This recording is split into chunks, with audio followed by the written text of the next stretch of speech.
Halo semua, mari belajar genetika bersama saya Adi Amurwanto. Dalam video ini, saya akan membahas tentang materi genetik bagian yang kedua, yaitu struktur DNA. Di video yang pertama, saya sudah membahas tentang bukti bahwa DNA adalah materi genetik. Pastikan saudara sudah menontonnya, dan jika belum, link untuk video tersebut ada dalam deskripsi di bawah video ini di YouTube. Penemuan asam nukleat. Asam nukleat ditemukan oleh J.F. Mischer saat ia menjadi seorang mahasiswa kedokteran di Swedia. Ia mengisolasi senyawa yang bersifat asam dari sel-sel nanah. Senyawa itu disebut nuklein atau nukleoprotein karena didapatkan dari nukleus dan kaya akan nitrogen dan fosfat. Papernya diajukan tahun 1869, tapi baru dipublikasikan pada tahun 1871 karena editor jurnalnya tidak percaya dengan hasil percobaan Mischer dan editornya mengulangi percobaan yang dilakukan oleh Mischer. Ada dua macam asam nukleat, yaitu asam deoksiribonukleat atau deoksiribonukleik acid atau kita kenal dengan DNA. Yang kedua, asam ribonukleat atau ribonukleik acid atau RNA. Penemuan struktur 3 dimensi DNA. Salah satu penemuan terbesar adalah ketika James Watson dan Francis Crick pada tahun 1953 mempublikasikan model struktur DNA yang benar di majalah Nature. Dengan penemuan ini, maka pemahaman tentang mekanisme informasi genetik menjadi jelas. Mereka sendiri tidak mengumpulkan data baru dalam penelitiannya, tetapi menggunakan semua informasi yang ada tentang kimiawi DNA untuk menyusun model molekuler. Perlu diketahui, sebelum Watson dan Crick menemukan struktur DNA, kimia dasar dari DNA sudah banyak ditentukan oleh Mischer, Kossel, Levin, Sargaf, dan lain-lain. Foto difraksi sinar X. Maurice Wilkins dan Rosalind Franklin membuat foto difraksi sinar X yang menggambarkan secara eksperimental teori bahwa struktur DNA adalah heliks ganda atau double helix. Mereka mempublikasikan data difraksi sinar X pada tahun yang sama dengan publikasi Watson dan Crick, yaitu pada tahun 1953. Dari pola difraksi pada foto molekul DNA menggunakan sinar X, basa nitrogen tersusun secara vertikal sepanjang tulang punggung dengan interval 3,4 angstrom. Akan tetapi, Wilkins dan Franklin tidak bisa mengembangkan struktur lengkap molekul DNA. Kemajuan penelitian mereka terhambat oleh masalah pribadi, yaitu ketidakcocokan di antara mereka. Aturan Sargaf.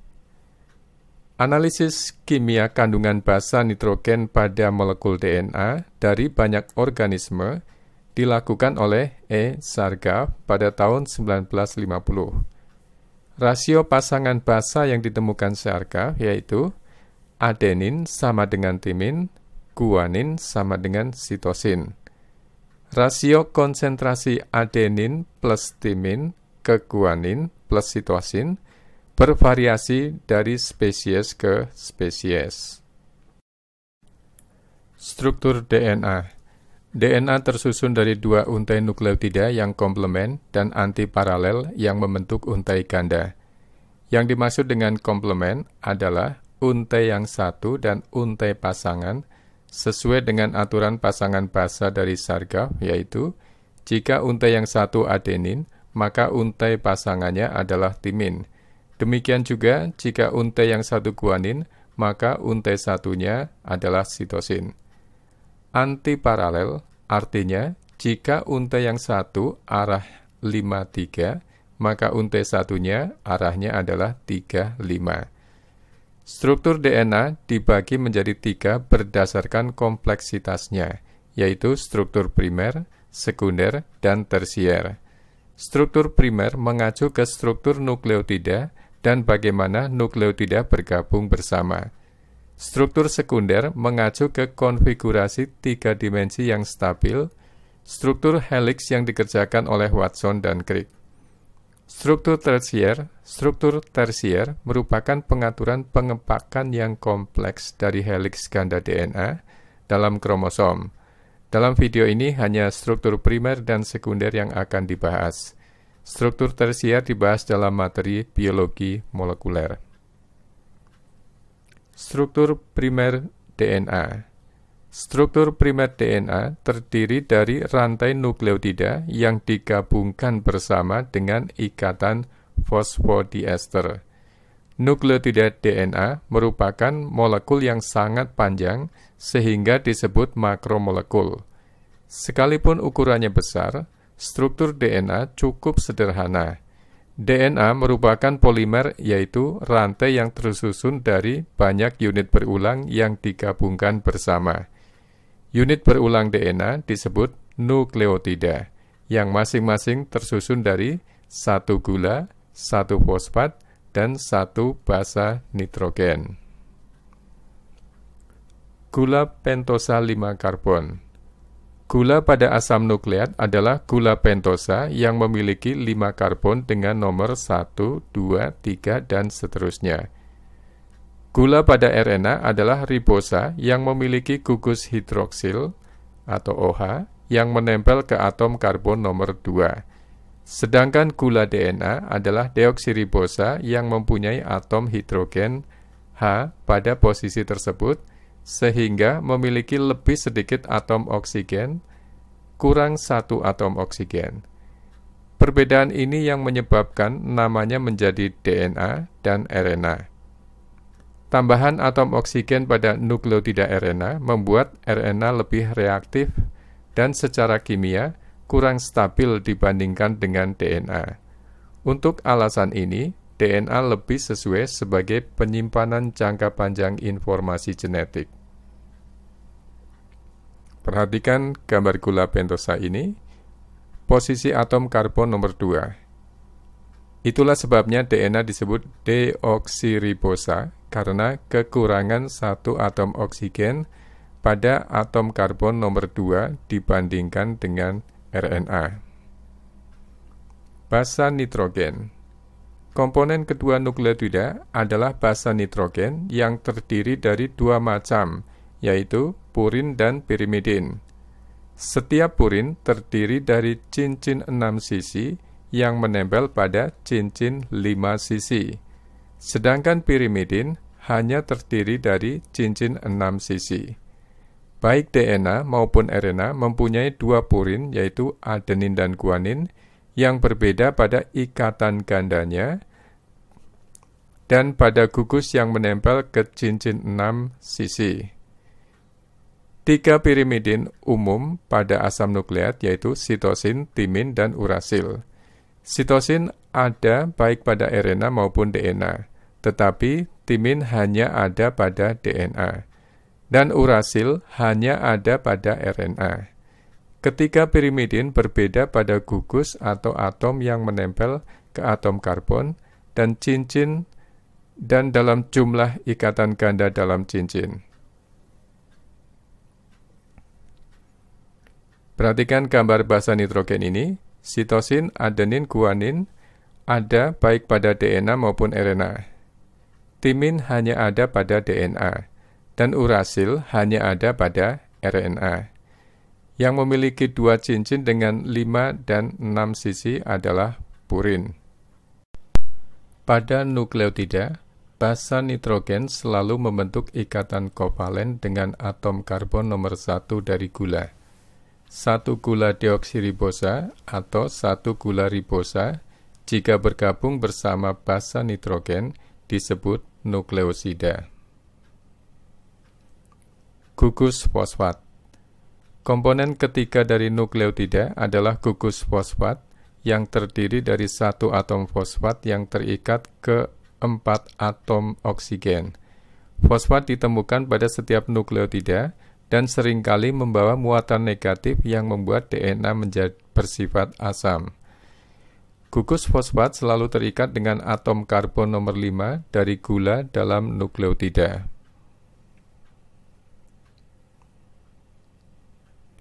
Nukleotida. Nukleotida DNA sering disebut dengan deoksiribonukleotida atau deoksiribonukleosida 5 monofosfat. Karena ada 4 tipe basa, maka ada 4 macam nukleotida yang berbeda.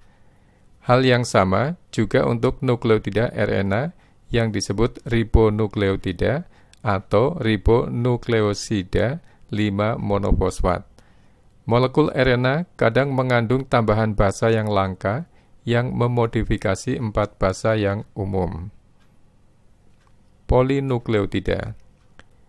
DNA tersusun dari banyak nukleotida yang dihubungkan dengan ikatan kovalen yang menghubungkan gugus 5 fosfat dari satu nukleotida ke atom karbon nomor 3 dari nukleotida berikutnya. Ikatan ini disebut ikatan fosfodiester, yang merupakan ikatan kovalen yang kuat. Suatu seri nukleotida yang dihubungkan dengan ikatan ini disebut untai polinukleotida. Tulang punggung untai polinukleotida tersusun dari gula dan fosfat. Muatan negatif dari gugus fosfat seringkali dinetralkan dengan asosiasi dengan protein, metal, atau molekul lainnya yang bermuatan positif. Salah satu sifat penting dari untai polinukleotida adalah arahnya atau polaritasnya. Pada satu ujung untai, satu gugus fosfat bebas menempel pada atom karbon nomor 5 dari gula dalam nukleotida. Ujung dari untai ini disebut ujung 5. Untai satunya disebut ujung 3. Mempunyai gugus OH bebas yang menempel pada atom karbon nomor 3 dari gula. Nukleotida RNA juga dihubungkan dengan ikatan fosfodiester untuk membentuk untai polinukleotida yang serupa. Struktur sekunder DNA. Struktur sekunder DNA mengacu kepada konfigurasi 3 dimensinya, yaitu struktur heliks dasar. Struktur sekunder DNA memiliki konfigurasi yang bermacam-macam, tergantung pada sekuen basa dan kondisi tempatnya. Dalam struktur sekunder DNA, 2 untai polinukleotida memutar satu sama lain yang disebut heliks ganda atau double helix. Ikatan gula fosfat berada di luar heliks dan basa-basa berpasangan di sebelah dalam dari molekul. Untai-untai dipertahankan bersama oleh 2 tipe kekuatan molekuler. Ikatan hidrogen menghubungkan basa-basa pada untai yang berlawanan. Ikatan ini lebih lemah daripada ikatan kovalen fosfodiester yang menghubungkan gula dan gugus fosfat pada untai yang sama. Ikatan hidrogen yang tidak terlalu kuat diperlukan karena dalam fungsinya yang penting, DNA perlu memisahkan kedua untai dengan mudah dan menyatukannya lagi. Pasangan basa sitosin guanin memiliki 3 ikatan hidrogen sehingga lebih kuat daripada ikatan antara pasangan basa adenin dan timin. Kekuatan kedua yang menahan 2 untai DNA bersama adalah interaksi antara pasangan basa yang kompak atau stack base pair. Kita lihat struktur sekunder yang berbeda.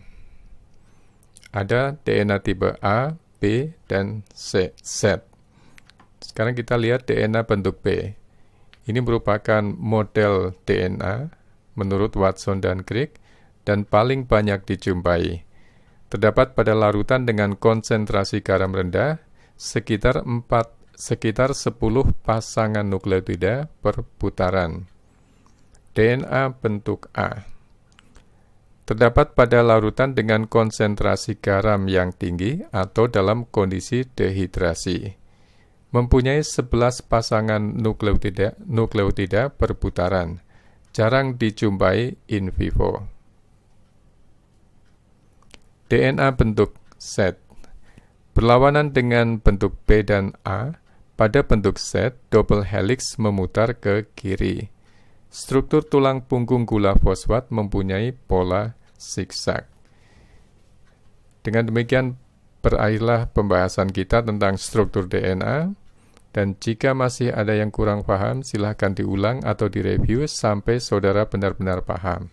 Silahkan beri masukan ke saya untuk perbaikan pembelajaran yang akan datang. Dan jika saudara anggap video ini bermanfaat, silahkan share ke teman-teman saudara yang membutuhkannya, dan nantikan video pembelajaran genetika berikutnya. Terima kasih.